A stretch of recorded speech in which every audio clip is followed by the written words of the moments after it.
पता नहीं जैसी ऐसी कई मतलब कि अवगुणों से भरी हुई थी मैं भी। मतलब जैसी हर प्रकार का जैसे मेरे अंदर था एक अवगुण, लेकिन जब से गुरुजी से मिली, तो गुरुजी ने अपने आप मेरे को क्लियर करते गए। 1 मिनट सिर्फ 1 मिनट।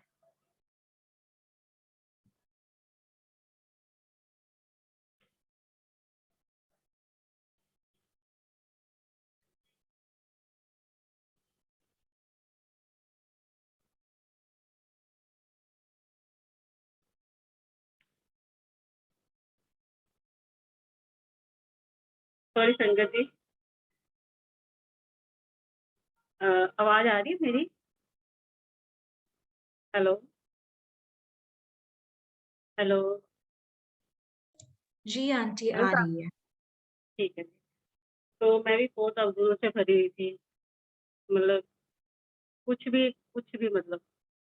तो जब से गुरुजी से मिली, तो उन्होंने मुझे थोड़ा-थोड़ा क्लियर करना शुरू किया।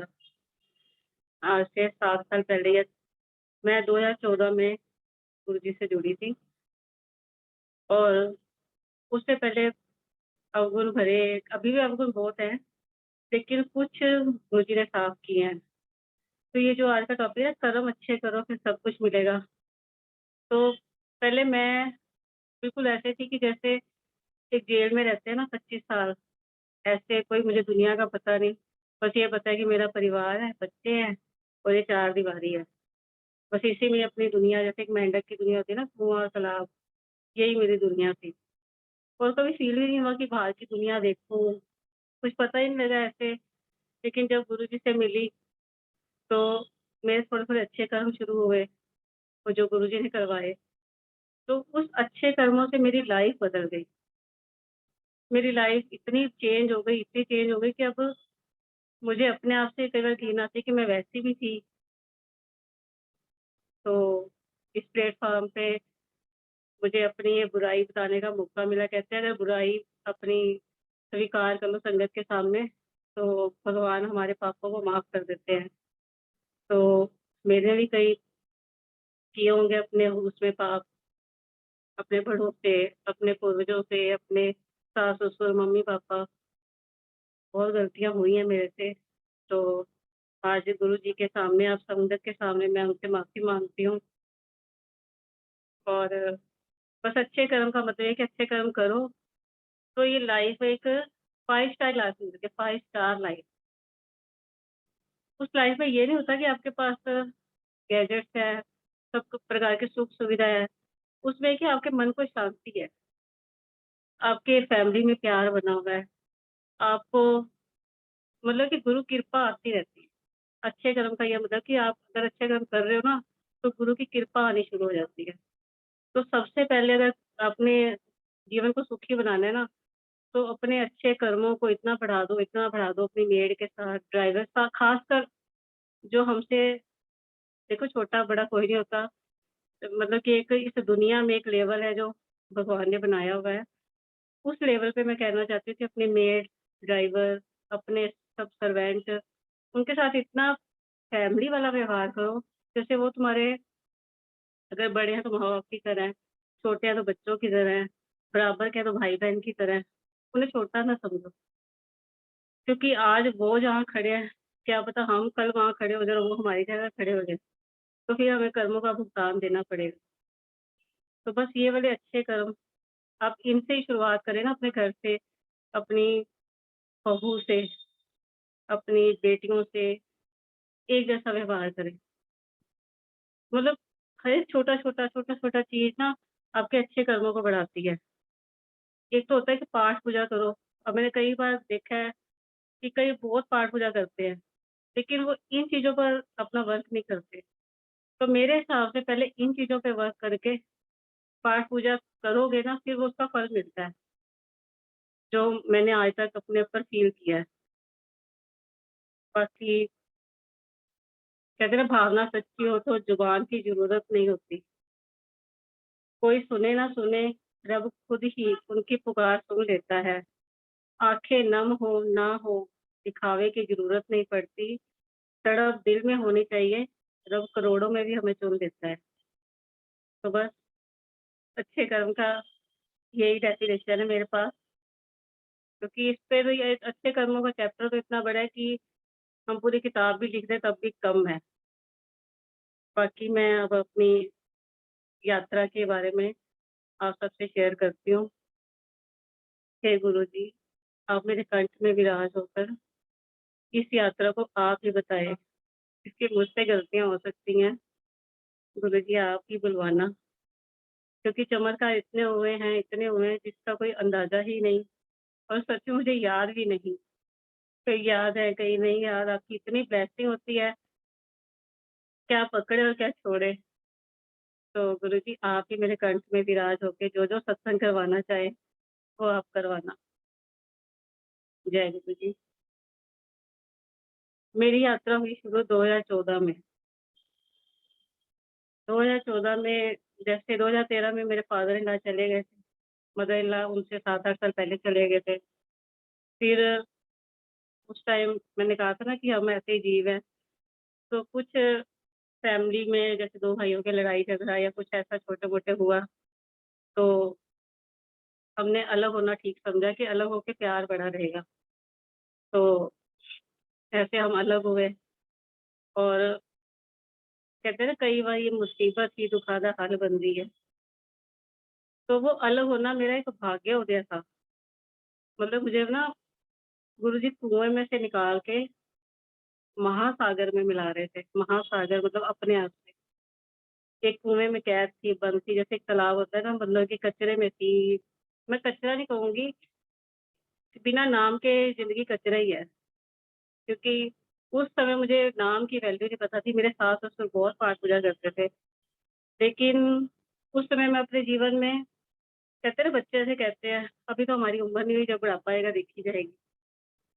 तो बस ऐसे ही उस टाइम हमने 25 साल, 24 साल ऐसे बिताए। लेकिन जब उस घर से निकली, तो कहते हैं मेरा भाग्योदय उस दिन से शुरू हुआ। फिर वो मुसीबत में ही गुरुजी ने अपना एक इतनी इतनी बड़ी ब्लेसिंग, मुझे नहीं पता था कि गुरुजी मुझे मिलेंगे मुझे वहाँ से निकलने के बाद।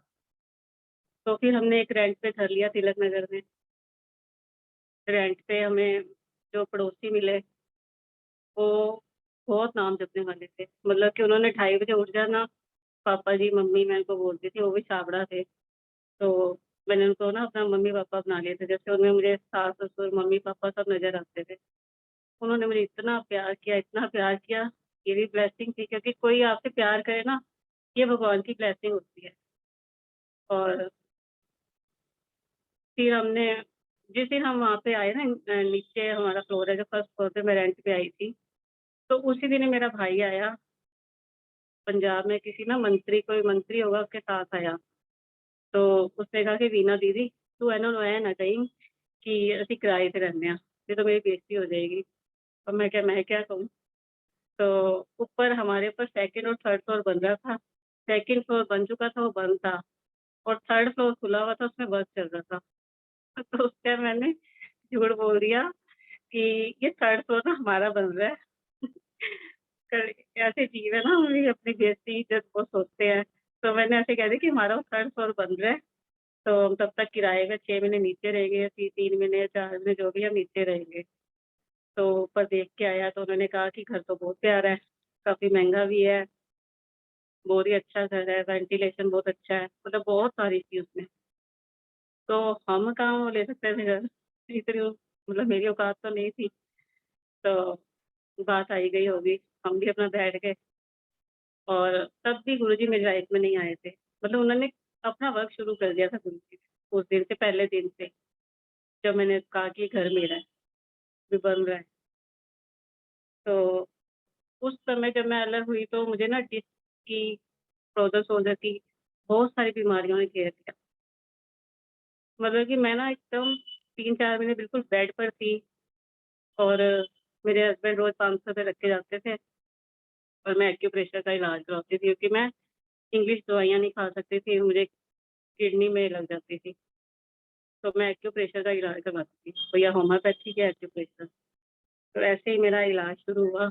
तो क्योंकि मैं रोज़ के 500 रुपए देने द्वारका जाना भी आसान नहीं था, रोज़ द्वारका जाना, फिर इलाज करा के आना, फिर जाना। तो और 2-3 महीने इतने ही मतलब कि मैं डिपेंड हो गई थी कि मेरी कंघी भी कोई करता था, रोटी कोई बना दे तो दे दे, मेड लगी होती थी वैसे तो। लेकिन फिर भी जो काम अपने हाथों से होता है वो कोई भी नहीं कर सकता। तो जब मैं इतनी तंग आ गई ना, मुझे रात-रात को सारी रात कंधों में बहुत दर्द हो, कमर में दर्द हो, तो मैं गुरु नानक देव जी को बहुत मानती थी। तो मैं गुरु नानक देव जी से कहती कि मुझे मौत चाहिए, मुझे नहीं जीना। एकदम हिम्मत हार गई थी मैं। इनके सामने कुछ नहीं कहती, जब ये दुकान पे चले जाते थे, बच्चे स्कूल कॉलेज चले जाते थे, तो मैं गुरु नानक देव जी की फ़ोटो आगे बहुत रोती थी कि मुझे मुक्ति दे दो, मैंने नहीं जीना। रोज़ रोना, रोज़ रोना। तो इनकी कज़न थी सूरज, तो उसने उसकी मम्मी ने इनको बोला कि रीना इन्नी बीमार रहिंदी है, तो इन्हू ना बड़े मंदिर लैके जा। तो गुरु जी का मैंने कभी नाम नहीं सुना था और कुदरती मैंने कभी कानों में देखा भी नहीं था गुरु जी। क्योंकि मैंने कहा ना कि मैं उन 24 सालों में घर से ज़्यादा बाहर नहीं निकलती थी। ज़्यादातर तिलक नगर चले गए, बंगला साहिब चले गए, मतलब कि ज़्यादा दुनिया नहीं देखी थी मैंने। तो मैंने गुरु जी वगैरह का कोई नाम नहीं सुना था। तो मैंने भी ऐसे बोले कि होगा कोई, तो मैं कह रहे नहीं तुसी एक बारी चलो बस मेरे नाल, भी तुसी ठीक हो जाओगे। तो वो मुझे बड़े मंदिर, मेरे ख्याल 7 अप्रैल था या 8 अप्रैल 2014 में, वो मुझे लेके गई बड़े मंदिर। तो मैंने बड़े मंदिर में कहा देखी सूरज, अगर मैं ठीक हो गई तो मैं मान लूँगी कि हाँ, मैं आया करूँगी। कहंदी भरजाई जी इस तरह ना कहो, ਇੱਥੇ ਤਾਂ ਉਹ गुरु जी कहते हैं मंगो नहीं मन्नो। तो मुझे उस टाइम ना ये बातें समझ नहीं आती थी क्योंकि मैं गुरुद्वारे के अलावा कहीं गई नहीं थी कभी भी। तो मैंने उस टाइम विश्वास नहीं किया। मैं क्या हो गया चलो देखी जाएगी। उसने कहा आप मेरे साथ ना 5 सोमवार कर लो सिर्फ। तो मैं उनके साथ जाती थी, मैंने 5 सोमवार शुरू किए, 5 सोमवार शुरू किए और संगत जी आप मानोगे नहीं 5 सोमवार में मैं ऐसे धीरे-धीरे ठीक होती गई, मेरी दवाइयाँ अपने आप छूटती गई। मतलब कि 5 सोमवार में ही उन्होंने मेरी दवाई पूरी छुड़ा दी। 5 सोमवार सवा महीना ही हुआ ना, सवा महीना में मेरी सारी दवाइयाँ छूट गई। तो मुझे कुछ लगा कि हाँ, कोई बात तो है। भई मुझे भी नहीं पता लगा, मैंने अपने आप एक्यूप्रेशर बंद कर दिया, अपने आप होम्योपैथिक बंद हो गई। धीरे-धीरे मेरे जो शोल्डर थे खुलने शुरू हो गई है, ऐसे भी नहीं होता था। मतलब बहुत पेन होता था, धीरे-धीरे खुलना शुरू हो गया। मुझे नहीं पता कैसे सब कुछ अपने आप ही होता गया, तो मुझे इतना बड़ा मिरेकल लगा। तो मैं सिख फैमिली से हूँ, तो मैंने ना अपने बच्चों को कह दिया कि मैंने यहाँ पे जाना ही जाना है। अब कोई जाए ना जाए, मैंने यहाँ पे सूरज के साथ जाना ही जाना है हर हफ्ते। तो थोड़ा होता ही है परिवार अलग दिशा का था, मैं अलग दिशा में चल पड़ी थी। तो मुझे ये था कि जब मैं ठीक हूँ, तो मुझे जाने में क्यों प्रॉब्लम होनी चाहिए? क्योंकि ठीक रहूँगी, तो ही पाठ कर पाऊँगी, ठीक रहूँगी तो ही परिवार को देख पाऊँगी। तो मैंने ये बात सबको समझाई कि अगर मैं ठीक हूँ, तो इस दुनिया में हूँ, तो इनकी वजह से हूँ मैं। क्योंकि मैं तो मौत माँगती थी, अब मैं ठीक हूँ, तो मैं इनकी ही वजह से हूँ। मुझे बहुत ज़्यादा विश्वास हो गया। बस ऐसे ही समय बीतता गया, मैं हर सोमवार जाती गई। फिर इनका 31 मई को बर्थडे आता है। गुरुजी का समाधि दिवस होता है और इनका बर्थडे होता है। तो इनका उस टाइम 50वां बर्थडे था। तो सूरज का अपनी ना बस लेके जा रही थी डुगरी। तो उसने कहा, "भाभी जी चलोगे डुगरी?" तो पहले तो हमने मना कर दिया क्योंकि 50th एनिवर्सरी थी ये बर्थडे की, तो हमने सोचा कि होटल में मनाएँगे कि 50वीं सालगिरह है। तो इन्होंने तो बिल्कुल मना कर दिया कि हम होटल में करेंगे, सब रिश्तेदार वगैरह आएँगे। तो चलो ठीक है, होगी बात। लेकिन मैं जब मंदिर में एक बार गई, तो मुझे इन चीज़ों का भी नहीं पता था कि गुरुजी कुछ मन में चल रहा हो तो वो कोई टेलीपैथी होती है। तो मेरे मन में चला ऐसे चला कि जब कोई नहीं रहेगा तो किसका जन्मदिन मनाएँगी। तो थोड़ा पता नहीं अब मेरे मन की आवाज़ थी या टेलीपैथी थी मुझे कुछ नहीं पता, उस टाइम मुझे ये आवाज़ लगी कि हाँ, इनसे ऊपर थोड़ी है मुझे कोई। तो मैंने कहा नहीं मैं डुगरी ही जाऊँगी। मैंने इनसे बात की भी ऐसे मुझे वहाँ पे लगा, तो मैंने डुगरी ही जाना। तो इस तरह फिर हमने अपनी 2 सीटें बुक करवा दी कि हम डुगरी चलेंगे और उन्होंने कहा ठीक है, आप ना मुझे बाईपास पे मिलना 30 30 को रात को 11 साढ़े 11 11 बजे तक मिलना। तो हमें थोड़ी एक्साइटमेंट थी, तो हम अपना 10 बजे घर से निकल गए और वहाँ पे हम साढ़े 10 पौने 11 तक पहुँच गए। तो हमने फ़ोन किया कि सूरज हम पहुँच गए हैं, भी तुम अपना आ जाना और हम वहीं पे खड़े हैं तो हमें ले लेना। फ्री थी वहाँ से बस आने की। तो हम उधर खड़े हो गए, बसें आती गई जाती गई, हम सब मतलब उधर दोनों खड़े रहे। एक हमारे पास छोटा-सा बैग था। तो साढ़े 11 हुए, 12 हुए, हमने फ़ोन किया, तो वो कह रही कि सूरज कह रही थी कि बस ना खराब हो गई है, हम अब दूसरी बस लेके आ रहे हैं, तो उसका एसी खराब हो गया। मैं कहा चलो ठीक है, आधा घंटा और लग जाएगा। तो ऐसे ही साढ़े 12 1 बजे मैंने फिर फ़ोन किया, तो कह रही भाभी हम उस बस में बैठे हैं, तो उसका कुछ ये खराब हो गया है, मतलब कुछ भी दूसरी बस भी उनको बदलनी पड़ेगी। तो मैंने कहा ये तो बड़ी देर हो गई है क्योंकि उस टाइम बाईपास पे रात का जैसे 1 बज गया हो तो ना कोई आ रहा है, ना कोई जा रहा है, सिर्फ़ बस से ट्रक आ रहे हैं और जा रहे हैं। और उस समय मतलब कि उधर कोई बैठने की जगह नहीं, मतलब साढ़े 10 से लेके 1 बजे तक हम उधर ही खड़े थे। तो फिर 1:30 बजा, 2 बजे फ़ोन करते रहे, अभी अभी आ रहे हैं, अभी आ रहे हैं, कर के सुबह के 4 बज गए, साढ़े 3 बज गए। तो इन्होंने कहा कि देख वीना, अगर आधे घंटे में सूरज नहीं आई तो हम घर चलते हैं, क्योंकि अब पूरी रात हो गई है, हम इतना थक गए थे, खड़े-खड़े। एक कुर्सी कोई किसी ने हमें ना स्टॉल वाले टूटी हुई कुर्सी दी, तो टूटी हुई कुर्सी पे कभी ये 10 मिनट बैठ जाते थे, कभी मैं बैठ जाती। तो साढ़े 3 बजे इन्होंने कहा कि हम फिर चल पड़ेंगे वापस। मैं कहा नहीं चल देखते हैं, अब आधा घंटा और देख लेते हैं फिर चलते हैं। फिर 4 बजे सूरज का फ़ोन आया कि हम 10 मिनट में पहुँच रहे हैं। तो फिर 4 सवा 4 वो उधर बाईपास पे पहुँची, तो हमने बस में एंटर किया। बस में एंटर करते ही सारी संगत ने ना हैप्पी बर्थडे टू यू इनके लिए बोलना शुरू कर दिया। तो सारी बस ने कोई गिफ्ट दिया, कोई डब्बे खोले, कोई मतलब कि ऐसा लग रहा था कि जैसे ना अपने रिश्तेदार भी इतना खुश नहीं होते होंगे कि जिस तरह उस बस में इतनी खुशी थी। इनका भी बड़ा मन खुश हो गया कि इनका पहला बर्थडे ऐसा हुआ है जो इतना प्यारा हुआ है। कोई घड़ी दे रहा है, मतलब कि अपना गिफ्ट भी आ रहे हैं, मीठे डब्बे भी फोड़ रहे हैं, सब गाना भी गा रहे हैं, तो बहुत ही अच्छा रहा। हम उधर चले गए फिर बस में बैठ के और मैंने कहा था ना कि हम किराए के घर पे आ गए तो हमारा मकान था वो बिकने के लिए लगाया हुआ था, वो बिक नहीं रहा था। तो इससे तो हम थोड़ा परेशान भी थे, अभी बिक जाएगा तो हम भी घर ले लेंगे और मेरे ब्रदर इन लॉ भी घर ले लेंगे। तो वो बिक ही नहीं रहा था। तो हमने फिर दुगरी पहुँचने वाले थे, अभी सिर्फ़ दुगरी में एंटर किया, तो प्रॉपर्टी डीलर का फ़ोन आ गया कि आपके ना घर का कस्टमर आया हुआ है, तो आज आप मुझे 10 बजे मिलो यहाँ पे। तो इन्होंने कहा कि जहाँ पे मैं हूँ, वहाँ तो मैं इतनी जल्दी आ नहीं सकता। तो इन्होंने ऐसे ही कह दिया कि अब जो गुरुजी कर रहे हैं ना, तो हमें विश्वास है कि वो कस्टमर कहीं नहीं जाएगा। कह रहे नहीं वो चला जाएगा, कहीं और देख लेगा, तो आप हो सकता है तो आ जाओ। तो इन्होंने कहा कि नहीं मैं किसी कीमत पे भी नहीं आ सकता, भई आप ही अभी देखो। तो ऐसे ही बात हुई, तो हमने छोड़ दिया, हमने उधर डुगरी में मत्था टेका, सब किया, फिर लंगर छका, फिर वापसी घर को आए, रात को घर पहुँचे। तो अगले दिन सुपर डीलर का फ़ोन आया कि वो मीटिंग उन्होंने रखनी है, आप करो। फिर मीटिंग हुई, तो हमारा घर उस दिन सेल आउट हो गया। तो अब घर की चिंता थी कि अब पैसे आ रहे हैं, तो घर कैसे लें, कहाँ लें, ये वो। तो हमारा ऊपर वाला घर था, तो जब मैंने देखा था वो कि इतना प्यारा घर है, काश मुझे मिल जाए, लेकिन अब तब उसकी कीमत बहुत ज़्यादा थी।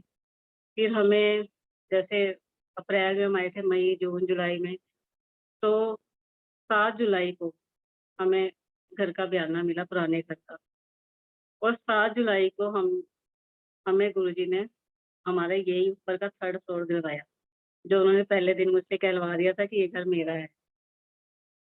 औकात भी नहीं थी और पता नहीं कैसे सब कुछ हुआ, गुरुजी जानते हैं। तो ये घर हमें मिल गया। हमने बयाना किया 7 जुलाई को गुरुजी के बर्थडे वाले दिन और नीचे अपना रहने लग गए क्योंकि जब तक 2-3 महीने होते हैं लोन वगैरह पास होना ये वो सब चलता रहा। तो उसके बाद अ, हम आ गए थे दिवाली से पहले, जैसे इन्हीं दिनों में। श्राद्धों में हम ऊपर मतलब कि शिफ्ट हो गए थे। फिर हमने गुरु जी का सत्संग किया। 3 नवंबर को पहला सत्संग हुआ था हमारे घर में और एक कोई किट्टी अंकल है, उन्होंने कहा था कि मैं सत्संग करवाऊँगा क्योंकि हमने कभी सत्संग किया नहीं था, तो फर्स्ट सत्संग हमारा 3 नवंबर को उनकी देख-रेख में हुआ था। तो जिस आंटी ने हमें चोला देना था पश्चिम बिहार में, मैंने उनको फ़ोन किया, तो कहते हैं आंटी मैं तो आ नहीं पाऊँगी, मुझे बहुत इमरजेंसी पड़ रही है, तो आप कुछ भी करो अपना इंतज़ाम करो, मैं नहीं आ पाऊँ। अब मेरे को कुछ आता ही नहीं है, मैंने तो कभी अखंड पाठ ही कराए थे या सुखमनी साहब के पाठ कराए थे, सत्संग कभी नहीं करवाया था। तो फिर किट्टी अंकल ने एक नंबर दिया, तन्नू आंटी का, तो मैंने तन्नू आंटी को फ़ोन किया, उन्होंने एक बार नहीं उठाया, 2 बार नहीं उठाया, फिर उन्होंने देखा होगा तो उठाया, फिर मेरी बात हुई, तो मैंने कहा कि मुझे ऐसे आपका नंबर दिया किसी अंकल ने, तो मेरे घर सत्संग है लेकिन जिससे चोला या सब लेना था मुझे कुछ भी करना नहीं आता, मैं बिल्कुल ज़ीरो हूँ, सब कुछ आपको ही करना है। तो वो तन्नू थी और उनकी भाभी थी गुड़िया आंटी, गुरजीत आंटी, वो मेरे लिए ब्लेसिंग थी, वो मेरी बेटी बनी और आज तक मतलब कि वो मेरी बेटी के रूप में मुझे मिली। कोई पिछले जन्म का नाता होगा मतलब कि उसने वो सत्संग सँभाला और आज तक वो मेरे दिल में बसती है। फिर सारा उसने चोला वगैरह सिला, सत्संग हुआ, बहुत अच्छे से हुआ। ये मेरा फर्स्ट सत्संग हो गया। फिर इसके बाद हमने हर महीने शुरू कर दिया था सत्संग। अपने घर में हर महीने लास्ट संडे या सेकंड संडे कुछ भी जो भी होता था, हर महीने में शुरू कर दिया था। तो गुड़िया आंटी की देख-रेख में सारा होता था। वो करवाती थी, फिर हमें धीरे-धीरे पता लगता गया कैसे सत्संग करते हैं, कैसे प्लेलिस्ट बनती है, तो सब ये होता गया। और उसके बाद फिर एक सत्संग है कि जैसे सत्संग शुरू हुए थे 3 नवंबर को, तो मेरा अभी बेटा इतना मानता नहीं था गुरुजी को। तो मैंने ना रीता आंटी और राजीव अंकल हमारे इधर सेवा करते थे, ये चाय देना, लंगर देना। तो मैंने रीता आंटी को बोल दिया कि आप ना मेरे बेटे को ना लंगर प्रसाद दे देना, वो लंगर प्रसाद रखेगा तो मत्था टेक लेगा। क्योंकि वो ना लंगर खाएगा ना मत्था टेकेगा। तो इसी बहाने वो मत्था भी टेक लेगा और अंदर 2 मिनट बैठ भी जाएगा। तो उन्होंने ऐसे ही किया, अनमोल से और इनसे भोग लगवाया लंगर का, रात का सत्संग था। तो बस सबने लंगर खाया, सब संगत चली गई। मेरे बेटे ने मतलब ये सोचो कि टच भी नहीं किया होगा, एक गुलाब जामुन खाया होगा या रसगुल्ला खाया होगा। क्योंकि वो ना घर की रोटी उस टाइम बिल्कुल नहीं खाता था, होटल की खाता था। तो सारी संगत चली गई। मेरे बेटे को हाथ में ना दोनों हाथों में मस्से थे, बहुत ज़्यादा। मतलब कि जैसे 10-12 एक हाथ में 10-12 दूसरे हाथ में, इतने मतलब कि भद्दे हाथ लगते थे। वो पैंट में डाल के रखता था कई बारी हाथ ना, कि बुरा लगता है, ऐसा लगता है पता नहीं कि कौन-सी बीमारी चिम्बड़ गई है। तो रात को वो भी सो गया, हम सब सो गए। सुबह उठे, मतलब कि उसके हाथ ऐसे प्लेन थे, एक भी मस्सा नहीं। इतने मस्सों में से एक भी मस्सा नहीं, जबकि डॉक्टर ने कहा था कि इसका ऑपरेशन करना पड़ेगा, 3-3 4-4 मस्से निकालने पड़ेंगे। तो इसको 6 महीने 7 महीने लगेंगे कि हर महीने 3-4 मस्से निकालेंगे। तो एक भी मस्सा नहीं, कोई उसका निशान नहीं, पूरे हाथ बिल्कुल चिट्टे धोते एकदम, इतने क्लियर। तो ये हमारे लिए तो पहला मतलब एक सत्संग था कि ऐसे भी चमत्कार होते हैं। बस इससे फिर हमारी यात्रा और पक्की होती गई। कहते जब गुरु चमत्कार करता है ना, तो हमारा विश्वास और बढ़ता जाता है। तो ऐसी एक सत्संग था कि मैं अपने कज़न के घर, ये मैंने आपको पहले बताया नहीं कि मैं फर्स्ट सत्संग मैंने अपने कज़न के घर में, जिसने हमें सूरज ने लगाया था ना गुरुजी के साथ, तो उसके घर में से शुरू किया था। पहली बार उधर त्रिपुरा गई, तो उसने 4 से 6 सत्संग करना था, तो मैंने कहा चलो मैं निकलती हूँ। ढाई 3 बजे मैंने ना काँच के गिलास पड़े थे रसोई में, मैं कहा ये साफ करके जाती हूँ, किसी से टूट जाएँगे। तो बिल्कुल पतले-पतले गिलास थे, मैं साफ करने लगी, मैंने फिर एक पासे रख देती हूँ। एक गिलास मेरा पूरा उँगली में चला गया एकदम, पूरा मतलब कि मांस एकदम से अलग हो गया। जैसे कि बिल्कुल मांस और हड्डी होती है ना, ऐसे एकदम अलग से। बहुत ज़बरदस्त काँच लग गया, खून बिल्कुल ना रुके। अब मैंने गुरुजी से, उस टाइम तो नई-नई जुड़ी थी, तो मैंने गुरुजी से कहा कि गुरुजी अब मैं क्या करूँ? इतना तो ब्लड बह रहा है, ये तो टाँके लगवाने पड़ेंगे, क्या करूँ? तो 5-10 मिनट तो मैं बैठ गई बर्फ़ लगा के, कभी बर्फ़ लगाऊँ, कभी हल्दी लगाऊँ, कभी कोलगेट लगाऊँ, लेकिन खून बंद ही ना हो। लेकिन मैं अपनी तरफ से बर्फ़ का टुकड़ा लेके कपड़े में डाल के पूरा उसके ऊपर रख दिया कि जाम हो जाएगा तो अपने आप बंद हो जाएगा। तो वो मैंने 10-15 मिनट लगाए रखा उँगली पे, लेकिन जब मैंने 15-20 मिनट बाद वो टुकड़ा हटाया ना, तो एक काला-सा निशान पड़ा हुआ था, जहाँ पे मेरा कट लगा। तो ऐसे लग रहा है जैसे टाँके लगे हों। मतलब कि अपने आप ब्लड भी बंद, मांस भी अपने आप जुड़ गया, मुझे किसी टाँके की ज़रूरत नहीं पड़ी और अपने आप ही वो टाँके खुलने लगा के बिना दर्द के। तो मैं अपना फिर वहाँ चली गई, वहीं पे मैंने ये फिर उनको कह रहे भाभी आपका सही हुआ तो आप सुनाओ संगत को। तो उस टाइम मैंने संगत को पहला वाला अपना सत्संग ये सुनाया कि मेरे साथ ऐसे हुआ है। तो बस इसके बाद मेरा विश्वास है बहुत, बहुत, बहुत बढ़ता गया। फिर उसके बाद इस रूम का सत्संग है जिसमें अब मैं बैठी हूँ ना, इस रूम का सत्संग है ये मैंने जैसे हमारे रूम थे ना सारे, तो एक रूम मैंने रखा कि गेस्ट रूम रख देते हैं। तो हम ना 3 बारी 2-3 बारी मेरा बेटा और ये गए बेड लेने के लिए। तो यहाँ पे कुछ पीओपी का हिसाब है कि छोटा बेड चाहिए होता है, ना बड़ा ना मतलब कि कुछ अपने टाइप से बनवाना पड़ता है। तो 3-4 बारी बेड लेने गए लेकिन बेड इस साइज़ का मिला नहीं। तो मैं कहा चलो ठीक है अब देखते हैं जब मिलेगा, नहीं तो कोई सोफ़ा कम बेड या कुछ ऐसे रख देंगे। ऐसे मतलब कि अ, हमने जुलाई में कर लिया था तो अगली जुलाई तक 1 साल ये मतलब ये कमरा ऐसे ही रहा। फिर बिछाइयाँ कर लेनी है नीचे, बेड नहीं आया इस कमरे में। तो मैं किसी के सत्संग पे जाती थी। तो मेरा एक मन था कि जो कमरा ये बन नहीं रहा ना, तो मैं चाहती हूँ कि जैसे मैं कइयों के घर देखती थी ना, गुरु जी की गद्दी लगी होती थी। तो मेरा मन था कि मैं गुरु जी की गद्दी लगाऊँ अपने घर में। वो मैं क्या लगवाऊँ, तो गुरु जी की इच्छा थी, तो उन्होंने मेरे मन में ये विचार डाला।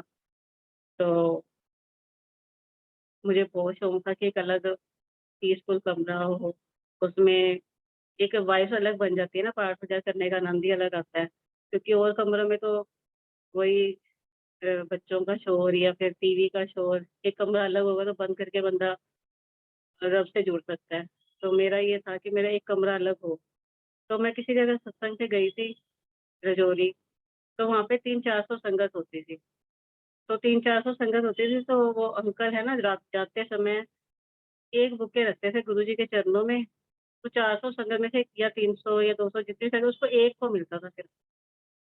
मतलब 300-400 संगत में वो बुके सिर्फ एक को मिलता था। तो मैंने उनके घर में ही गुरु जी की गद्दी लगी हुई थी, तो मैंने गुरु जी को अरदास की कि गुरु जी वो कमरा ऐसे ही पड़ा हुआ है। अगर आप चाहते हो ना कि उसमें आपका ही रूम बने, तो वो बुक के आज मुझे दिला देना। मैंने जाने-अनजाने में ऐसे गुरु जी को बोल दिया कि वो बुक के मुझे दिला देना। तो आप मानोगे नहीं सारी संगत में से वो बुक के मुझे मिला। 300 या 400 जितनी संगत होगी। तो गुरु जी का इशारा था कि तू बना कमरा। तो बस उसके बाद कमरा बना। 7 जुलाई को हमने सत्संग किया, पहली बार इस कमरे में। पहले ड्राइंग रूम में होता था, फिर इस कमरे में उसके बाद शुरू हो गया हर महीने। ये तो कोविड की वजह से बंद हो गए थे, हर महीने सत्संग होते थे। और कोविड भी जब से शुरू हुआ है, तब से गुरुजी रोज़ लाइव करवा रहे हैं गुरु की रहमत के इस पर। उल्टा पहले 1 महीने में 1 बार होता था, गुरुजी डेली करवाते हैं। शुक्राना है गुरुजी का। और फिर उसके बाद मुझे सबसे बड़ी ब्लेसिंग मिली रिंकू भाई साहब। उनकी कोई छोटी-सी वीडियो आई मेरे फ़ोन में, मैंने सुनी, इन्होंने सुनी, तो बड़ी मन को छू गई कि ये कौन है? तो फिर उनकी यूट्यूब पे हमने सुनी अ, जिया को हथ ना संगे प्राणी, ये वाली क्यों मुर्गी मारे। तो ये हमने सीडी सुनी तो हमें ना इतनी मतलब कि दिल को छू गई कि ऐसे रागी हैं इतने प्यारे, इनकी आवाज़ मन में जाती है, कीर्तन मन में जाता है। तो इनका ना मेरे पास पेन ड्राइव होना चाहिए कि मैं ना सत्संग में इनकी कथा लगाया करूँ। तो मुझे किसी ने बोल दिया कि जो गुरु जी के सत्संग होते हैं ना, इसमें सिर्फ़ गुरु जी के शब्द लगते हैं, जो गुरु जी के टाइम से लग रहे हैं। तो मेरे को बड़ा हुआ कि मैं इनके चलाना चाहती हूँ, तो मैंने ये भी गुरु जी पे छोड़ दिया। मैंने पेन ड्राइव ऑर्डर कर दी उल्लासनगर बॉम्बे में, तो मैंने कहा गुरुजी आज सत्संग है। जिस दिन सत्संग था ना अभी पेन ड्राइव आई नहीं थी वहाँ से। मैं कहा गुरुजी अगर आज सत्संग है, अगर ये पेन ड्राइव मुझे मिल जाती है, तो मैं रिंकू भाई साहब के लगाया करूँगी, आपकी मर्ज़ी है। अब तो आप देख लेना, अगर आप लिखवाना चाहते हो तो सत्संग में मुझे ये पेन ड्राइव दिलवा दो। तो 1 दिन पहले मैंने ऑर्डर किया सिर्फ़, अगले दिन सत्संग वाले दिन ये पेन ड्राइव मुझे मिल गई। तो ये गुरुजी का ऑर्डर था कि तू लगा रिंकू जी। फिर तब से मैं मतलब कि जब भी सत्संग होता है, पहले 3-4 शब्द चलते हैं, फिर रिंकू जी की व्याख्या चलती है, फिर वही मंत्र जाप आरती। आज तक वैसे ही रूल चलता है। अभी चलिया भी चल रहा है इस टाइम, सुबह 4:30 बजे सुप्रीम पावर पेज पर और शाम को 4 बजे गुरु की रहमत पेज पर। ये जो रिंकू भाई साहब जिन्हों लेटेस्ट बोल रहे हैं, वो एक दिन बाद रिकॉर्डिंग करके मैं यहाँ पे चलाती हूँ। ये भी गुरु जी ने सेवा दी है। तो रिंकू भाई साहब की पेन ड्राइव आ गई मेरे पास। फिर जिनसे पेन ड्राइव आई, उन्होंने मुझसे बात की कि आप आया करो चलिए में, यहाँ चलिया होता है। मतलब जैसे अभी लिंक अगर बने ना तो फिर मिलना-जुलना या बात करना शुरू हो जाता है। तो उनके किसी सेवादार से मेरी बात होती थी। तो ऐसे ही फिर उन्होंने कहा कि आप इस चलिए में आओ। तो हम शायद 2016 या 17 में उल्लासनगर दिवाली के दिन थे, यही दिन थे। तो हम वहाँ पे गए उल्लासनगर, 3-4 दिन वहाँ पे रहे। रोज़ अमृत वेले का दीवान होता था, तो हम उसको अटेंड करते थे। इतना अच्छा लगता था कि जैसे एक जन्नत में बैठा है बंदा, एकदम सामने। और रिंकू जी का तो वैसे ही ऑरा इतना अच्छा है कि बहुत ही प्योर सोल है। तो एक हमारे साथ गए थे जसवंत बहन जी। तो हम दिल्ली की संगत गई थी, 15-20 संगत मिलकर गए थे वहाँ पे। तो वो हमारे साथ गए थे, तो उन्होंने हमारे कमरे वगैरह एक ही होटल में अरेंज करवा दिए थे दिल्ली वालों के लिए। तो हमने कमरे लिए, वहाँ पे 3-4 दिन रहे, रोज़ अपना अटेंड करते थे। तो जसवंत बहन जी को कहा कि मेरा ना बड़ा मन है कि रिंकू जी से मिलूँ, क्योंकि इतनी दूर आई हूँ तो मिले बिना तो नहीं जाऊँगी। तो वो कहते हैं कि ये इतनी संगत यहाँ पे आई हुई है, कम से कम 1.5-2 लाख संगत आई हुई है। ये किसी को इतना टाइम नहीं दे पाते, इनके तो दूर से दर्शन भी होते हैं ना, तो समझ लो कि आप लकी हो। मैं कहा नहीं, मुझे चाहे एक सत श्री अकाल करा दो, फतेह बुलवा दो एक बारी, सिर्फ मुझे एक बारी शक्ल दिखवा दो इनकी। तो मैंने उस उनके जो उस टाइम होते हैं रोशन लाल जी, और इनसे बात किया, ओटवानी से बात की, शंकर ओटवानी से। तो उन्होंने कहा चलो ठीक है, भी आप बात कर लेना, लेकिन वो 1 या 2 मिनट से ऊपर नहीं देते हैं। तो मैंने उनको ना वैसे ही जसवंत बहन जी को बोल दिया, मैं क्या आप 1-2 मिनट की बात करते हैं, मेरे गुरुजी 1 घंटा मिलवाएँगे। कह रही हो ही नहीं सकता, 1 घंटा, 1-2 मिनट भी कर ले तो आप बहुत लकी होंगे। मैंने पता नहीं कैसे कह दिया कि 1 घंटा मिलवाएँगे। तो हमने फिर सत्संग अटेंड किया सुबह का। तो 6 बजे समाप्ति हुई, साढ़े 6 बजे, तो हल्की-हल्की ना बारिश शुरू हो गई। तो वो रिंकू भाई साहब पार्क में वहीं से ना सैर करने जा रहे थे। बारिश शुरू हुई, तो हमारा होटल ना उनके जहाँ से वो पार्क था पास पड़ रहा था। तो उन्होंने कहा कि ਜਿਹੜੀ ਦਿੱਲੀ ਦੀ ਸੰਗਤ आई हुई है ना, चलो ਉਹਨਾਂ ਦੇ होटल चलते हैं, संगत ਨੂੰ मिल लांगे, संगत के दर्शन कर लांगे। मेरी तो लॉटरी लग गई। तो वो आए होटल में, एक रूम में हमारा सबका इंतज़ाम करवाया। तो आप मानोगे नहीं संगत जी, पूरा 1 घंटा वो हमारे 13-14 दिल्ली वाली संगत के साथ रहे, बातें की। पर्सनली सबसे मेरे से ही पर्सनली 10-15 मिनट बात की। मतलब मैं सोच ही नहीं सकती, जैसे सारे कह रहे थे 1 मिनट 2 मिनट से ऊपर उनके पास टाइम ही नहीं होता। तो गुरुजी की इतनी लीला कि उन्होंने हमसे बात की, बहुत ही मतलब कि वो दिन कभी नहीं भूलता। उन्होंने मुझे अमृत वेले के बारे में बताया और कह रहे कि दिल्ली जा रहे हो तो अपने साथ अमृत वेला यहाँ से लेके जाओ। तो और संगत को भी जोड़ो, कम से कम 13 संगत को तो जोड़ो। फिर उन्होंने इसकी वैल्यू बताई भी, ਇੱਕ ਬੰਦਾ ਵੀ ਤੁਸੀਂ ਰੱਬ ਵੱਲ ਪਾ, ਜੋ गुरु जी वचन करते थे ना भी ਇੱਕ ਬੰਦਾ ਵੀ ਤੁਸੀਂ ਲੈ ਆਉਂਦੇ ਹੋ ਤਾਂ ब्लेसिंग ਤੁਹਾਨੂੰ ਮਿਲਦੀ ਹੈ। तो उन्होंने कहा था कि ਇੱਕ ਬੰਦਾ ਵੀ ਤੁਸੀਂ ਰੱਬ ਵੱਲ ਪਹੁੰਚਾ ਦਿੰਦੇ ਹੋ ना, इस तरह अमृत वेले ਨਾਲ जोड़ देते हो, तो उसकी बहुत ब्लेसिंग है। वो एक लालच भी होता है ना हम जैसे लोगों को। तो बस उसी चक्कर में हम आए, फिर हमने अमृत वेला शुरू किया। सुबह वेकअप कॉल करनी शुरू की संगत को, भई 3:30 पौने 4, तो गुड़िया थी, मैं थी, ऐसे 4-5 संगत को और मिलाया और हमने ग्रुप स्टार्ट किया। और अमृत वेले संगत को उठाना, और फिर उनको कहते थे जय गुरु जी हाज़िरी लगा दिया करो, ताकि हमें पता लगे कि आप उठे हो। तो कहते हम करें क्या? मैं कहा अ, जो भी आपका है रिलीजियस, आप अपने रिलीजन में कुछ भी कर सकते हो, मुसलमान हो तो अपनी अजान पढ़ो, हिंदू हो तो माता रानी, जो जिसका जिसमें आपका मन लगे। जरूरी नहीं कि आपने जपजी साहिब ही करना है, आपने सवैया ही करने हैं, आपने नितनेम ही करना है, आपका जो मन करता है वो करो, लेकिन उठो। इसी तरह करते करते 250-300 संगत अमृत वेला से जुड़ गई हमारे साथ। मतलब कि अब उधर से ही अमृत वाला हमारा बना। अब तक गुरु जी की कृपा है, गुरु जी करवा रहे हैं, और संगत भी बड़ी खुश है। और अब तो अगर 250 संगत है ना, तो 250 ही संगत रिंकू जी का कीर्तन सुनती है, चाहे वो मुस्लिम हो, चाहे हिंदू हो, चाहे सिख हो। ये तो हमने बनाए ना धर्म, लेकिन उन्हें इतना आनंद आता है। उनकी कईयों की लाइफ बदल चुकी है, कईयों की लाइफ, कईयों के इतने मिरेकल्स हुए हैं अमृत अमृत वेला के। एक बार तो शुरू शुरू में मुझे फोन आया कि हमें कोई चितरी बीमारी होती है शरीर में कि उनको लगी हुई थी, तो कह रहे हमने अमृत वाला किया तो मेरी वो बीमारी धीरे धीरे ठीक हो गई। तो ऐसे कई ग्रुप में हैं जो ब्लेस्ड हुए। मैं तो वैसे गुरु जी ने मुझे बहुत ब्लेस किया हुआ है। तो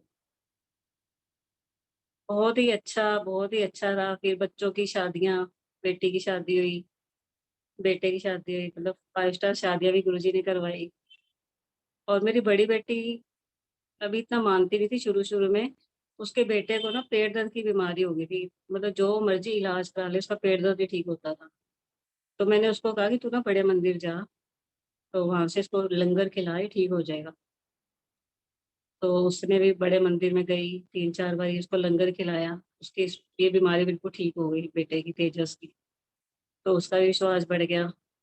आज तो वो मुझसे तो बहुत आगे है, वो मेरी बेटी, मतलब इतनी प्योर सोल है वो।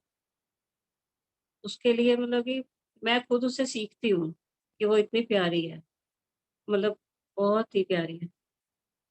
बच्चे सारे गुरुजी ने बहुत प्यारे दिए हैं, अनमोल है, सिमरन, मतलब बहुत ही अच्छे बच्चे हैं। पति बहुत अच्छा है, परिवार बहुत अच्छा है। कहते हैं अच्छे कर्म करो तो गुरु जी सब देते हैं। तो ये मेरी जर्नी है कि गुरु, अच्छे कर्म जब शुरू हुए ना, मेरे परिवार का भी साथ मिला, रिश्तेदारों का भी साथ मिला। और गुरु जी का तो क्या कहना है, इनकी तो कोई वो है ही नहीं है। मतलब कि मेरे पास वर्ड नहीं है इनके लिए, क्योंकि जब से जिंदगी में मेरी आए है ना, जिंदगी ऐसी हो गई कि मेरे पास कोई वर्ड नहीं है। फिर बस ऐसे ही चलता गया। फिर 3-4 ऐसे सत्संग हुए जो जिंदगी और मौत वाले थे। मेरे बेटे के साथ हुआ। मेरा बेटा मंसूरी गया अपने कजन के साथ, दोनों अकेले ही थे। तो रास्ते में कार उनकी खराब हो गई, तो उसने कार रोक दी। और कार रोकते ही उसको बेहोशी आ गई, बेहोश हो गया। और समझ नहीं आया, उसके जो कजन साथ था उसने, और बेहोश ही हुआ था। देखो सामने बिल्कुल पेप्सी की दुकान थी। ये तो ये पहाड़ों में जाओ ना तो दुकानें बहुत कम मिलती हैं। तो उसने सामने से लिम्का ली, इसको पानी के बड़े छट्टे मारे, फिर लिम्का पिलाई, शायद बीपी लो हो गया, मुझे नहीं पता क्या हुआ था। तो फिर उसको थोड़ा अपने उसमें लाया, और फिर उसने कार ड्राइव की। और हमें नहीं बताया कि उसकी इतनी हालत खराब हो गई थी। तो शाम को रिया आंटी के घर में सत्संग था, तो मैं वहां चली गई। मुझे फिर उसने जब थोड़ा ठीक हो गया था तो मुझे बताई ये बात, तो मैंने शुक्राना किया गुरु जी का कि अगर कार चलती होती उसको चक्कर आ जाते हैं, क्योंकि ड्राइव कजन नहीं कर सकता था, सिर्फ यही कर सकता था। तो पहाड़ियों में कहीं भी चले जाते हमें पता भी नहीं लगता। वो तो कार खराब हुई, इसको चक्कर आया, इसने रेस्ट किया और ठीक हो गया। तो रिया आंटी के घर गए तो वहां पे एक अंकल सत्संग सुना रहे थे कि गुरुजी की कार में कोई बैठे थे। तो सामने से एक बाइक जा रही थी, और वो गुरुजी ने ना कह दिया कि ये बाइक पंचर हो जाए। तो वो पंचर हो गई बाइक। तो साथ वाले बंदे ने कहा कि गुरुजी तुसी तो ਉਹਦੀ बाइक पंचर करती, क्यों ਐਵੇਂ ਕੀਤਾ। ਕਹਿੰਦੇ ਵੀ अगर बाइक पंचर ना होती ना तो अगले मोड़ ਤੇ एक्सीडेंट होना सी, मर जाना सी। तो मेरा तो एकदम दिमाग घूम गया कि गुरुजी ने गाड़ी जो खराब की, उसको एक तरफ बिठाया, मतलब फिर उसका बीपी भी लो हुआ। तो उसके बाद उसने, मतलब कि ये हुआ कि गुरुजी ने उसको जीवन दान दिया उसकी गाड़ी खराब करके। कुछ होना था उसके साथ, जो गुरुजी ने उसके कर्म लिख दिया ऐसे कि वो ठीक रहे। ये भी कोई अच्छा कर्म होगा जो सामने आ गया, बड़े बुजुर्गों का आशीर्वाद और मेरे गुरुजी की कृपा। तो बहुत अच्छा लगा कि वो बच गया, उसको नई लाइफ मिली। ऐसे ही उसके साथ एक बारी बड़े मंदिर जा रहा था बाइक पे, तो उसके सामने वाली, जैसे एक तरफ जाना होता है, एक तरफ आना होता है, उसी की साइड से उल्टी कार, एक कार आ रही थी उसी उल्टी साइड पे। तो एकदम ये भी अपने ध्यान में नहीं था, कार से टक्कर हुई, पूरा उछल के दूसरी कार पे गिरा और वहां पे बेहोश हो गया सड़क पे। लोगों ने पानी वानी डाला, ठीक किया उसको। कह रहे जब बेहोश हुआ था तो मुझे ऐसे लग रहा था कि मैं नहीं बचूंगा, लेकिन संगत जी उसको एक खरोच भी नहीं आई। जब उसे होश आया ना, तो वो खुद देख के अपना हैरान था कि उसे एक खरोच भी नहीं आई, बिल्कुल ठीक ठाक, सब बढ़िया। फिर मंदिर मत्था टेक के घर आया, उसने हमें बताया कि ऐसा कैसे हुआ है। तो गुरु जी की इतनी ब्लेसिंग्स हैं कि हर पल गुरु जी, हर पल साथ रहते हैं, हर पल, एक एक सेकंड। ऐसे ही एक मेरी मम्मी का सत्संग है। आज से 5-6 साल पहले मेरी मम्मी बहुत बीमार हो गए थे, हॉस्पिटल एडमिट थे। तो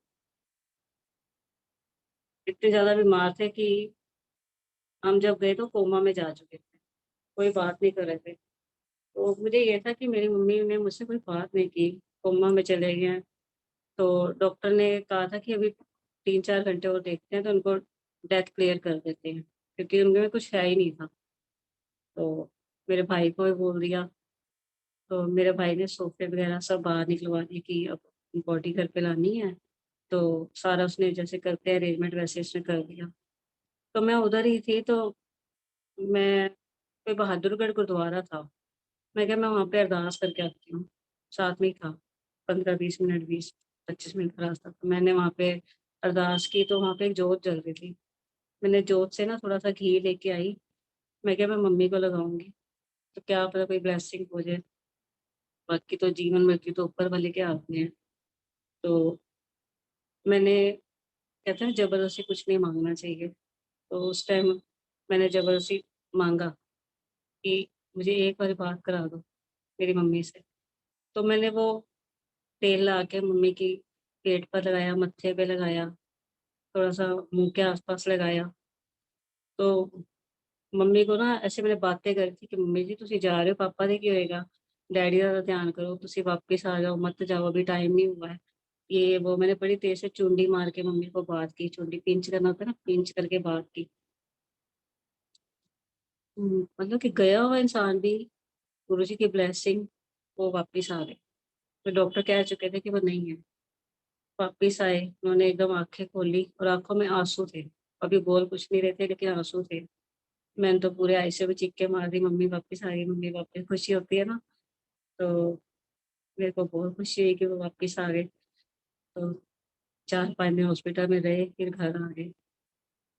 लेकिन वही, हमने जो ज़बरदस्ती चीज़ माँगो ना, कहते वो अच्छी नहीं होती।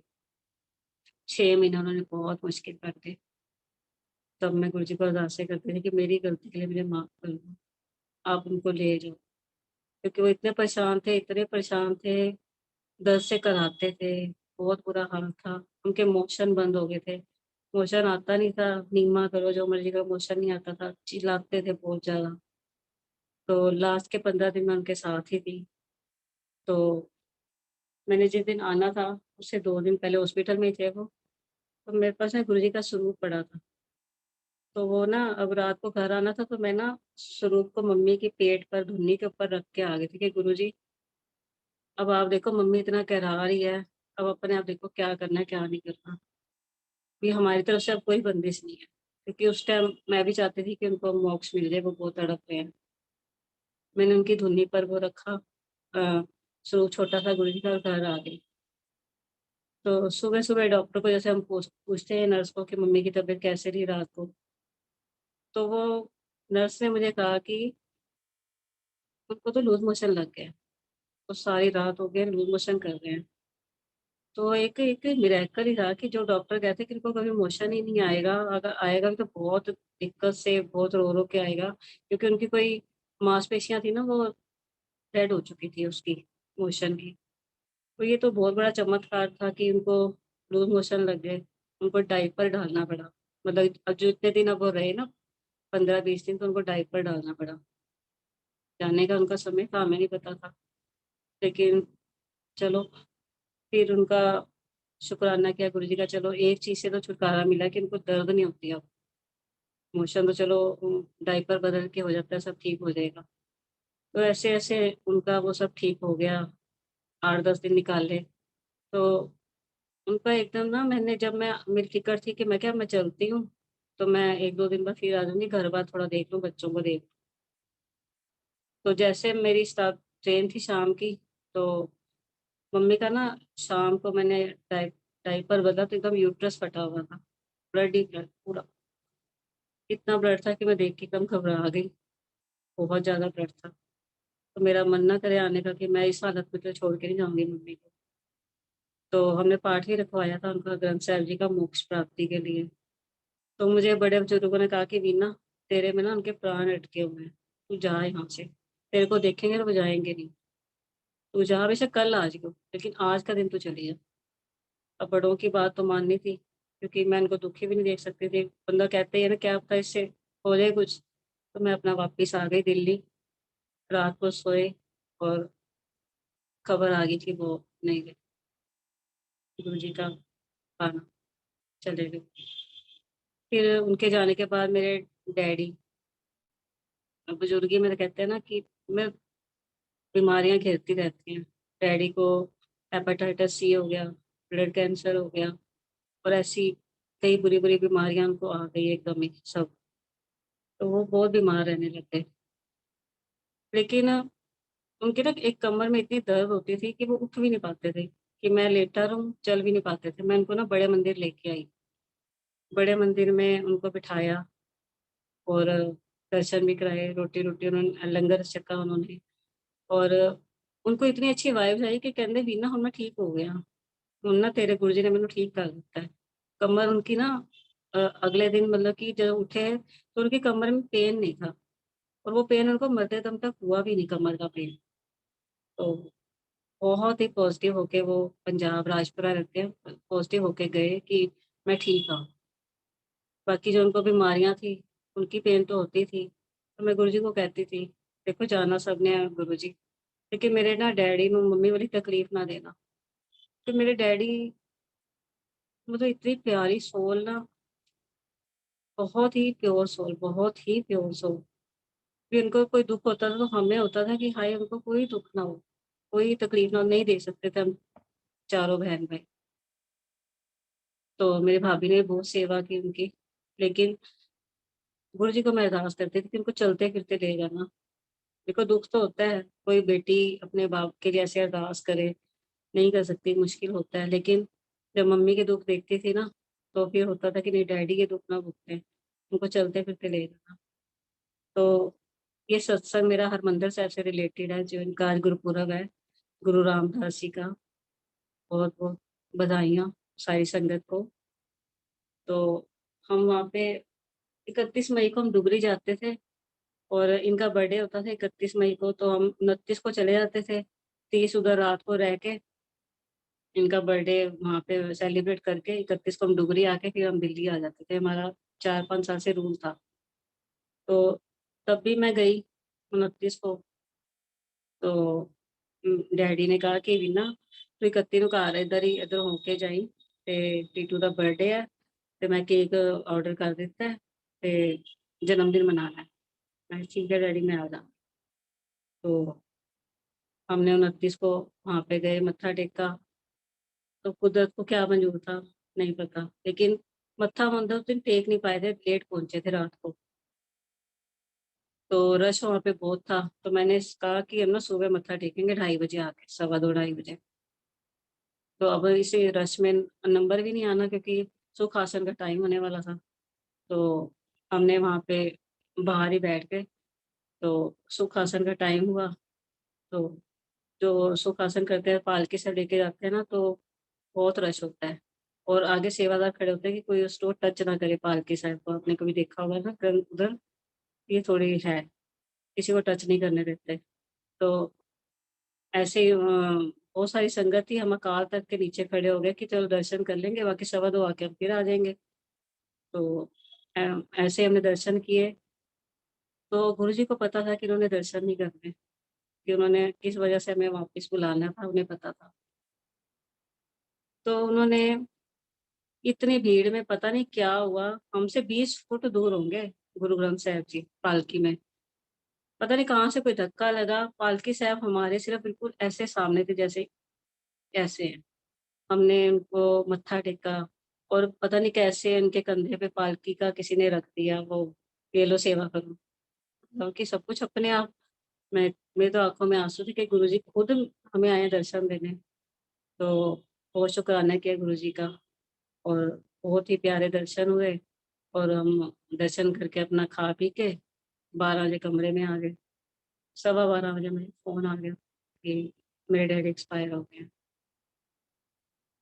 कि उनका कुछ हुआ नहीं था, बस एक उल्टी आई और उनके दुःख का दिन था बड़ा।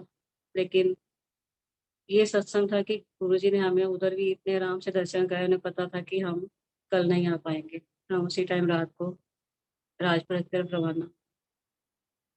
बस ऐसे ही बड़े सत्संग हुए।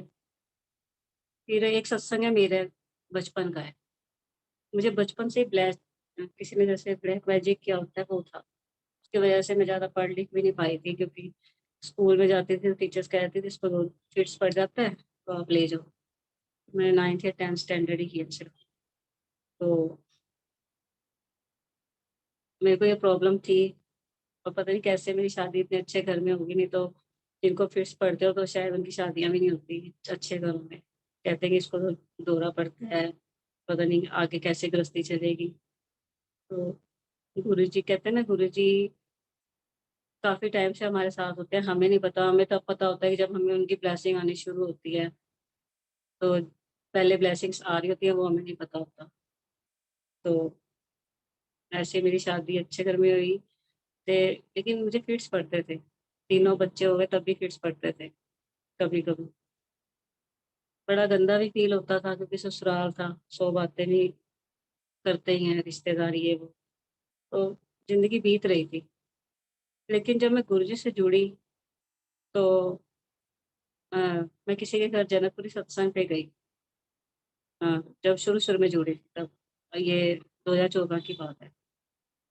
सत्संग पर गई मैं तो वहाँ से सत्संग समाप्ति हुआ।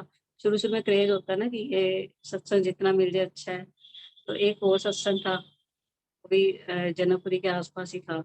तो मैं सीधा वहाँ से चली गई। वो शाम को 6 से 8 का था। तो 6 से 8 सत्संग हुआ, 8 बजे समाप्ति लंगर हुआ। बाहर इतनी तेज़ बारिश थी, इतनी तेज़ बारिश कि मतलब अकेले जाना बहुत मुश्किल था। फिर मैंने इनको कहा कि आप मुझे यहाँ पे लेने आ जाओ, बहुत तेज़ बारिश है और मुझे ऑटो वगैरह कुछ नहीं मिले। तो ये आ गए उधर लेने के लिए और जब मैं नीचे उतरने लगी मेरी चप्पल ही गायब। मतलब पूरा उन्होंने घर संगत क्योंकि संगत सारी जा चुकी थी, मैं अकेली बची थी क्योंकि इन्होंने आना था, लेट हो गए थे, 9:30 बज गए थे। तो कोई संगत वहाँ नहीं थी, घर के लोग थे। उन्होंने सारा एक-एक घर अपना छान मारा, मेरी चप्पल कहीं नज़र नहीं आई। तो आंटी ने कहा कि देखो आपके घर कोई ना दुःख कट रहा है, कि आपकी चप्पल अगर अपने आप गुम गई है तो। मैं कहा चलो ठीक है, फिर मैं नंगे पैर ही अपने घर आ गई। तो रात को उस दिन रात को मुझे कम से कम 10-15 छोटे-छोटे फिट्स पड़े, 10-15 इकट्ठे। तो मैंने गुरुजी से कहा कि गुरुजी आज तो मैंने आपके 2 सत्संग अटेंड किए हैं, तो आज मेरी इतनी हालत खस्ता हो गई है। बहुत बुरा हाल था उस दिन मेरा। रात को मैं रो पड़ी और गुरुजी को याद करते-करते किस टाइम सो गई मुझे नहीं पता लगा। लेकिन जब मैं सोई तो एक मैंने गुरुजी का ऐसा रूप देखा कि लाल आँखें, बिल्कुल जैसे एक रौद्र रूप होता है ना, गुस्से वाला। वो एक सामने शक्ति से लड़ रहे थे, कोई बुरी शक्तियाँ होती है ना, ये दोनों के आपस में बहुत लड़ाई चल रही थी, सपने में देखा मैंने। गुरुजी उस पे वार किए जा रहे हैं, वो बच रहा है, वार पे वार किए जा रहे हैं, बच रहा है और आखिर में गुरुजी उसको ढेरी कर देते हैं। संगत जी वो दिन गया है और आज का दिन है, मुझे फिट्स नहीं पड़े। ये तो मेरा ये सोचो कि बचपन से जिसको ब्लैक मैजिक हो और गुरुजी ने उसको सपने में ऐसे काटा हो, उसके जो बुरी शक्ति थी उसको ऐसे मारा हो, तो मेरे लिए तो बहुत बड़ी चीज़ थी, बहुत बड़ी कि क्योंकि मुझे जब ये चीज़ होती थी ना तो मुझे इतना ज़्यादा बुरा फ़ील होता था। शरीर बहुत वीक हो जाता था और जान अंदर खत्म हो जाती थी। तो बहुत बुरा लगता था, लेकिन गुरुजी ने मेरी बीमारी खत्म की। और उसके बाद कोविड की first stage I, second stage जो आई, उसमें मुझे और इनको कोविड हो गया। बहुत ही भयानक, मतलब कि हम हॉस्पिटल एडमिट हुए, तो सबने मेरे बेटे को बोला कि आप घर ले जाओ, नहीं तो शायद हॉस्पिटल वाले तो बचेंगे नहीं। जैसे उस टाइम चल रहा था सेकंड वेव में, कि हॉस्पिटल वाले ज़्यादातर नहीं बच रहे थे। और मुझे घर पर ले आए, इनको भी घर पर ले आए। मेरे बहू-बेटे ने बहुत सेवा की और गुरुजी की ब्लेसिंग, मेरी कज़न ने मतलब रोटी भी दोनों टाइम जी, मतलब अपने आप, क्योंकि उस टाइम मेरे बेटे की शादी नई-नई हुई थी, तो बहू भी नई-नई घर में आई थी, उसे घर का कुछ नहीं पता था और आते ही इसको स्ट्रेस पड़ गया। तो वो छोटी है, तो गुरुजी ने अपने आप उसकी भी हेल्प की और हमारी भी की। बाहर से खाना भी आता रहा, कुछ वो भी करती थी। मतलब सब बहुत अच्छे से हुआ। एक दिन इनकी जो थी ना ऑक्सीजन 65 तक पहुँच गई, तो कईयों ने कहना शुरू किया कि हॉस्पिटल ले जाओ, 65 ऑक्सीजन हो गई है। तो बेटे ने सिलेंडर सबका इंतज़ाम कर रखा था, बहुत सेवा की उसने। मतलब उसने कोई कमी नहीं छोड़ी। हर आधे घंटे बाद हमें कुछ ना कुछ देता रहा, जिससे चाहे हम खा नहीं पाते थे, लेकिन तब फेंकना पड़ता था, लेकिन तब भी देता रहा। तो ऑक्सीजन जो बहुत कम हो गई, तो कुछ पता नहीं क्या चमत्कार हुआ, क्या हुआ मुझे नहीं पता, कि थोड़ी देर बाद इनकी फिर नॉर्मल आ गई थी ऑक्सीजन। ये तो गुरुजी जाने और उनका वो जाने, चमत्कार जाने। तो इनकी ऑक्सीजन नॉर्मल हुई। इन क्योंकि मेरे बेटे ने ना पूरा सिलेंडर ऐसे-ऐसे हिला दिया कि ऑक्सीजन बिल्कुल तेज़ कर दी। पता नहीं क्या किया, भगवान जाने क्या हुआ है। तो ये थोड़ी देर बाद नॉर्मल हो गए थे। उसके बाद बेटे ने इनको फिर थोड़ी एक्सरसाइज़ करानी शुरू की, इससे ऑक्सीजन कम घटेगी नहीं, ठीक रहेगी। और मेरी भी हालत बहुत ख़राब थी। तो एक सविता बत्रा आंटी हैं, उनको गुरुजी दिखे। बहुत मतलब मेरे करीब हैं वो। मतलब एक बड़ी बहन लगा लो, छोटी बहन लगा लो, बहुत प्यार करती है मुझसे। तो उनको गुरुजी ने कुछ दिखाया कि तेनू कौन चाहिए? वीना चाहिए कि दविंदर चाहिए? तो उसने कहा कि हमें मुझे दोनों चाहिए। मतलब ऐसे कुछ उस उनके इमेजिनेशन थी या सामने उनको नज़र आए, तो उनको वो दिखा सब कुछ। तो इन्होंने कहा कि मुझे दोनों चाहिए। तो पता नहीं क्या उस टाइम चमत्कार गुरुजी ने किया, उनके माध्यम से, उन माध्यम वो बनी और गुरुजी को, और उस वक़्त बहुत अरदासें हुई। सविता बत्रा ने की और सारी संगत ने, सुप्रीम पावर पेज पे, जन्नत द्वार पेज पे, गुरु की रहमत पेज पर, मतलब कोई ऐसा बंदा नहीं होता था जो ये ना कहता हो कि वीना आंटी को और अंकल को ठीक कर दो। इतनी अरदासें, इतनी ब्लेसिंग्स, सबकी ब्लेसिंग से हम दोनों वापिस मतलब कि ठीक है अभी, कुछ नहीं हुआ हमें और बिल्कुल ठीक रहे। शुक्राना है गुरुजी का। बस ऐसे ही बहुत अच्छे-अच्छे अच्छी लाइफ बीत रही है गुरुजी के साथ, बहुत ही अच्छी लाइफ। मतलब इसका तो गुरुजी की रहमतों का कोई अंत नहीं है। गुरुजी ने जो बख्शा है, पूरे घर में एक पॉजिटिविटी है, मेरे सारे रिश्ते अच्छे हैं और बैठे वो मुस्कुरा रहे हैं। बस यही मेरी सबसे बड़ी दौलत है।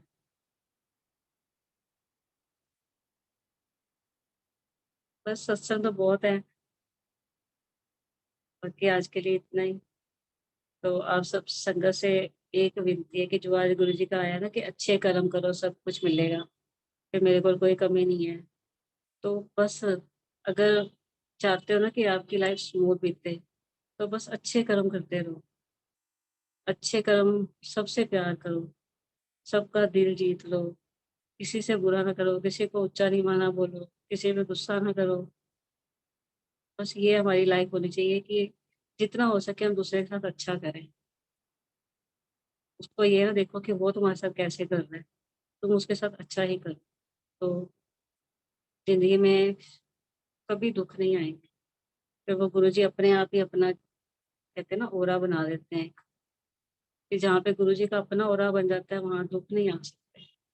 तकलीफ़ें अगर आएँगी भी, तकलीफ़ें मुझ पे भी आई कोविड के टाइम पे, लेकिन उन्होंने एक छत्र छाया अपनी दी और उस कोविड से हमें निकाला। तो वो सहने की शक्ति फिर दे देंगे। अगर कोई दुःख आएगा भी तो कहते हैं कि 5% या 10% हमें भोगना पड़ता है, बाकी गुरुजी अपने पे ले लेते हैं। तो अच्छे कर्म करेंगे हम, तो डेफ़िनिटली 100% हम सिर्फ़ 10% ही भोगेंगे, 90% गुरुजी हमसे ले लेंगे। तो बस यही मेरी आप सबसे एक इस चीज़ पे तो यही है कि अच्छे कर्म करो और फिर वहाँ से सब कुछ मिलेगा। बाकी गुरुजी मेरे से कोई गलतियाँ हो गई हों, तो मुझे माफ़ करना। सत्संग तो बहुत है लेकिन अभी टाइम भी 9 बज गए हैं, तो जय गुरुजी और इस आपके पेज का बहुत-बहुत शुकराना। Sakshi aunty, Suresh uncle, Sonia aunty, सबका बहुत-बहुत शुकराना। जय गुरुजी। Shukrana Guruji. Thank you, Auntie. Thank you for sharing many messages, many lessons to take away. Thank you, Auntie. Anantam Shukrana Guruji. शुकराना, शुकराना। बस अब एक ही अरदास है कि जी आंटी, जी आंटी। ਜਦੋਂ ਅੰਤ ਸਮਾਂ ਆਏ ਮੇਰਾ चरना च तेरे होवे मेरा सर बाबा मेहर कर। बस यही मांगती हूँ गुरु जी से कि जब भी मेरा अंतिम समय आए मुझे ये भाई बंधु रिश्तेदार कोई माया मोह कुछ ना हो, सिर्फ मुझे अमृत वेला हो, मैं गुरु जी के चरणों में बैठी हूँ और पाठ करते करते मेरे प्राण निकल गए, चाहे वो कल की सुबह ही क्यों ना हो। लेकिन बस मुझे ये ऐसी ही मौत चाहिए गुरु जी, मेरा अंत समय आप संभाल लेना, क्योंकि मैं एक आम आम इंसान हूँ। मुझे पता है कि मैं अपने अंत वेले में कुछ भी देख लूँगी, किसी वासना में जा सकती हूँ, किसी स्वाद में जा सकती हूँ, किसी मोह माया में जा सकती हूँ। तो एक ही अरदास है गुरुजी, मेरा अंत समय आप सँभाल लेना, मुझे और कुछ नहीं चाहिए। मेरा अंत समय आप सँभाल लेना। जय गुरुजी। राना गुरुजी, जय गुरुजी। सारा समय वही संभालेंगे aunty. Sangat ji, we'll now take Guruji's agya. We'll play Shukrana followed by Mantra Jap. जय Take Shukrana auntie, Shukrana Guruji.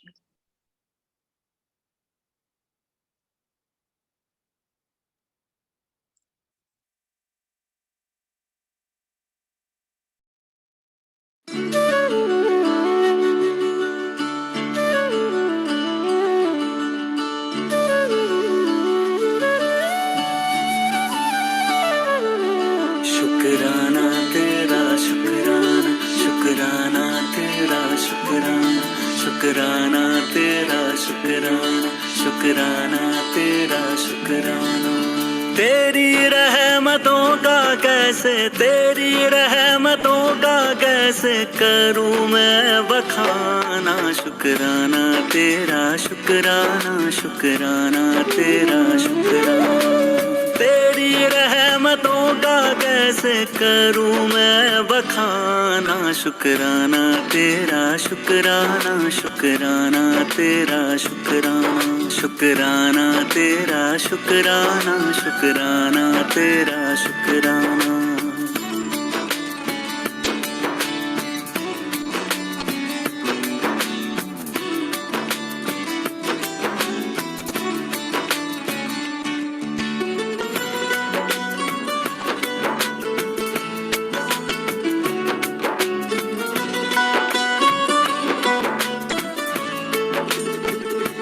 पास बुलाने का शुक्राना, दर पे बिठाने का शुक्राना।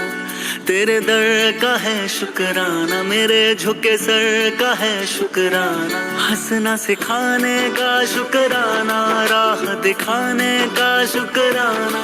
अपना बनाने का शुक्राना, जीना सिखाने का शुक्राना।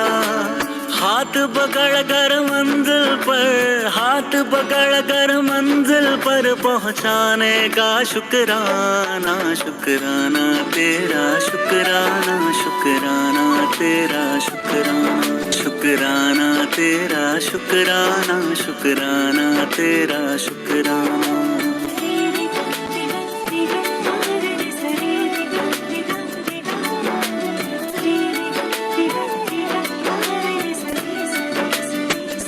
तेरे एहसास का शुक्राना, बात इस खास का शुक्राना, बिगड़ी बनाने का शुक्राना, काबिल बनाने का शुक्राना, मुझे अपनाने का शुक्राना, कृपा बरसाने का शुक्राना, गले से लगाने का शुक्राना, पार लगाने का शुक्राना।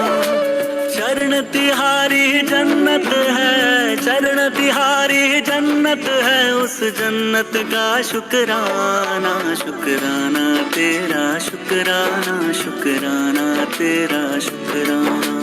तेरी रहमतों का कैसे करूं मैं बखाना, शुक्राना तेरा शुक्राना, शुक्राना तेरा शुक्राना, शुक्राना तेरा शुक्राना, शुक्राना तेरा शुक्राना।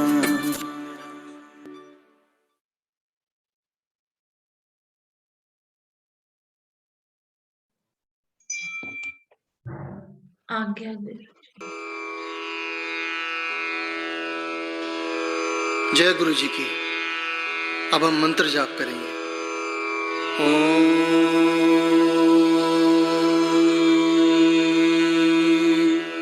नमः शिवाय, शिव जी सदा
शिव जी सदा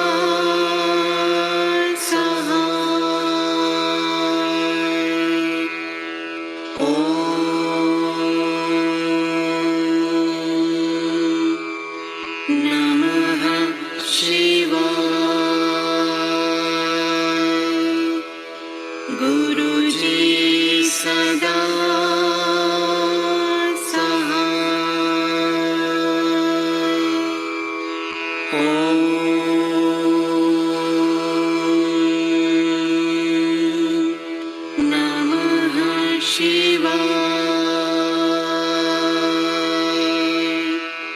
शिवजी सदा सहाय। ओम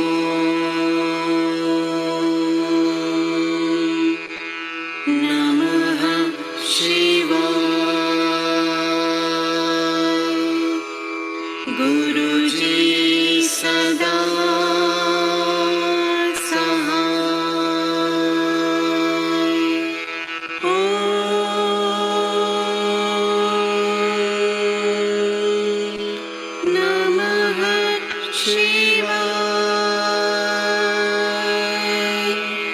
शिवजी सदा सहाय। ओम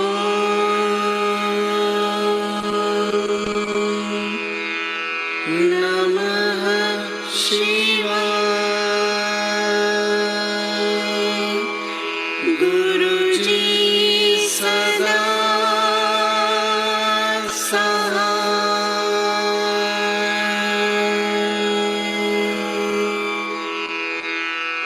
जय गुरु जी की। शुक्राना गुरुजी, शुक्राना संगत जी। We can take Guruji's आज्ञा। आज्ञा मालिक, आज्ञा संगत जी। जय गुरु जी, शुक्राना गुरु जी, आज्ञा गुरु जी। शुक्राना गुरु जी, आज्ञा गुरु जी महाराज। शुक्राना जय गुरु जी गुरु महाराज, जी। बहुत बहुत शुक्राना। आगे गुरु जी। आज्ञा गुरु जी। जय गुरु जी, शुक्राना गुरु जी, आज्ञा गुरु जी। जय गुरु जी, शुक्राना गुरु जी, ब्लेसिंग्स ऑलवेज गुरु जी, शुक्राना। घर पर सदा हर संगत को अपने जोड़ना गुरु जी। जय गुरु जी, शुक्राना गुरु जी,